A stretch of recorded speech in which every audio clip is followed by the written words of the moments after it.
고 웨스트 시간입니다. 글로벌 콘텐츠부 이지호 기자 나와 있습니다.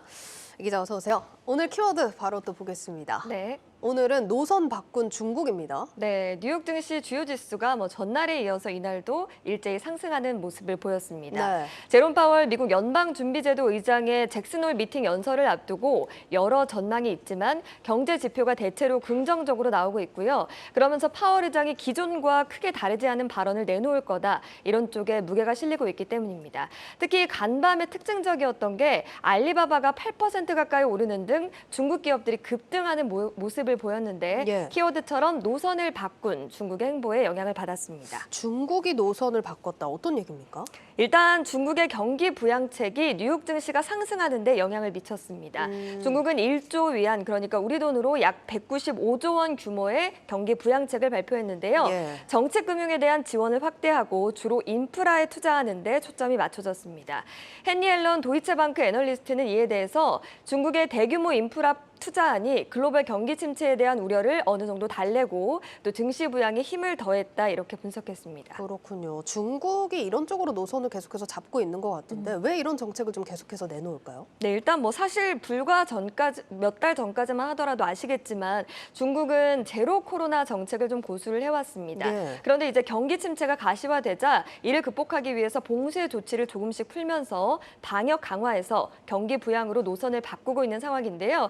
실제로 GDP 성장률을 보시면 중국의 2분기 GDP 성장률은 0.4%를 기록했는데 코로나19 초기였던 2020년 1분기 마이너스 6.8%를 기록한 이후 가장 낮은 수준이었죠.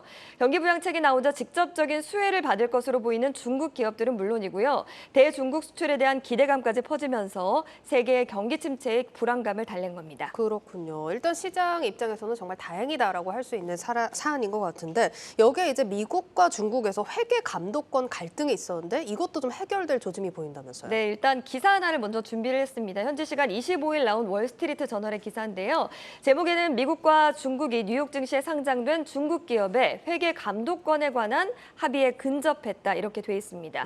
또 이렇게 되면 뉴욕 증시에서 퇴출되는 중국 기업이 줄어들 것이다라고 덧붙였죠. 근데 회계 감독권에 관한 합의라는 건 이게 정확하게는 어떤 내용입니까? 네, 일단 미국은 미국 증시에 상장된 모든 기업들의 미국 상장기업 회계감독위원회, 그러니까 PCAOB에게 회계 감사를 받도록 하고 있습니다. 네. 하지만 중국은 국가 안보를 이유로 정부의 승인 없이는 자국회사가 외국의 회계를 포함한 모든 정보를 제공할 수 없도록 하고 있습니다.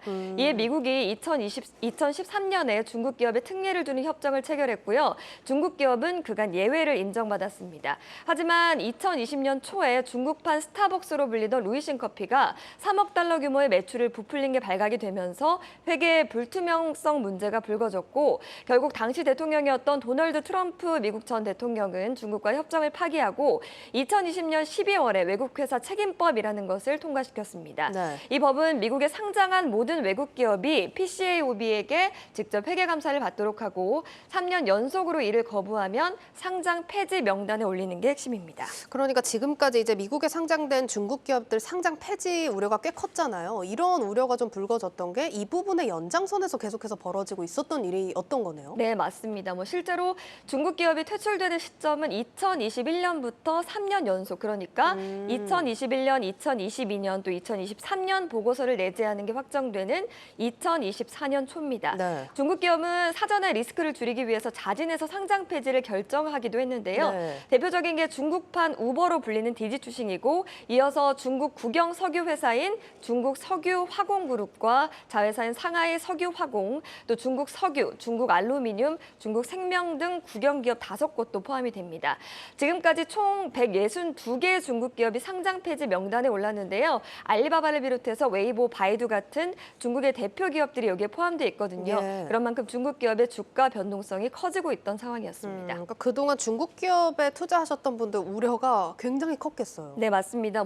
사실 본토나 홍콩 증시에 동시에 상장된 기업들 같은 같은 경우는 상장 폐지가 확정이 된다고 해도 미국 주식을 홍콩 주식이나 본토 주식으로 전환하는 선택지가 있습니다. 예. 전환 조건이나 당시 환율 등에 따라서 일정 부분 손실이 있을 수는 있지만 최악의 상황은 면할 수 있는데요. 하지만 미국 증시에만 상장된 기업들은 모든 손실을 투자자가 떠안을 수밖에 없습니다.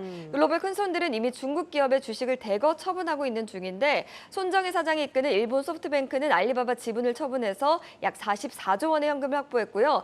중국 기업에 집중적으로 투자했던 세계 최대 헤지 펀드인 브리지워터도 최근 알리바바와 JD.com, 네디즈, 빌리빌리, 디디글로벌의 주식을 전량 처분했습니다. 네, 어쨌든 뭐 합의에 관해서 좀 우호적인 소식이 전해졌다니까 굉장히 다행인 상황인데 어떤 식으로 그러면 좀 합의가 이루어졌습니까?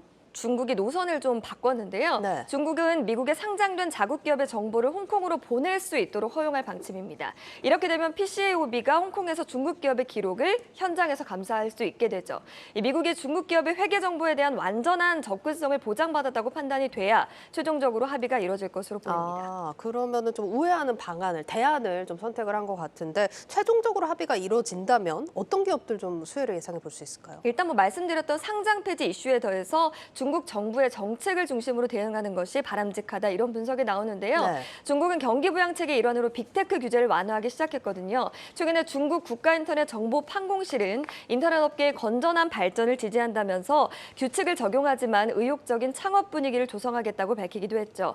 여기에 그동안 주가가 급락하면서 밸류에이션도 높아진 상황입니다. 월가의 시선도 달라지고 있는데 JP모건은 3월 중순 이후 정책 전환이 기업 규제와 미국 상장 폐지 위험성 등을 줄였다라고 전했습니다. 그러면서 상장 폐지를 피한다면 알리바바와 텐센트, JD.com이 최대 수혜가 될 것으로 관측을 했습니다. 이 외에도 뭐 또 다른 유망한 기업들이 있을까요? 네, 제프리스는 경제력이 급격하게 성장할 것으로 보이는 Z세대가 온라인에서 많은 시간을 소비한다는 점을 들면서 알리바바를 수혜주로 꼽았고요. NH증권 역시 중국 당국이 중앙정치국 회의에서 인터넷 플랫폼 산업 정상화 추진을 언급했다면서 텐센트와 중국의 음식 배달업체 메이투안을 추천 종목으로 제시했습니다. 또 이번 중국의 인프라 투자에서 가장 큰 부분을 차지하는 게 신재생에너지인데요. NH증권은 친환경 차와 2차 전지 부분의 강점을 가진 BYD와 태양광 시장에서 우위를 가진 용기 실리콘을 유망하다고 보고 있습니다. 네, 잘 들었습니다. 고 웨스트 글로벌 콘텐츠부 이지우 기자였습니다.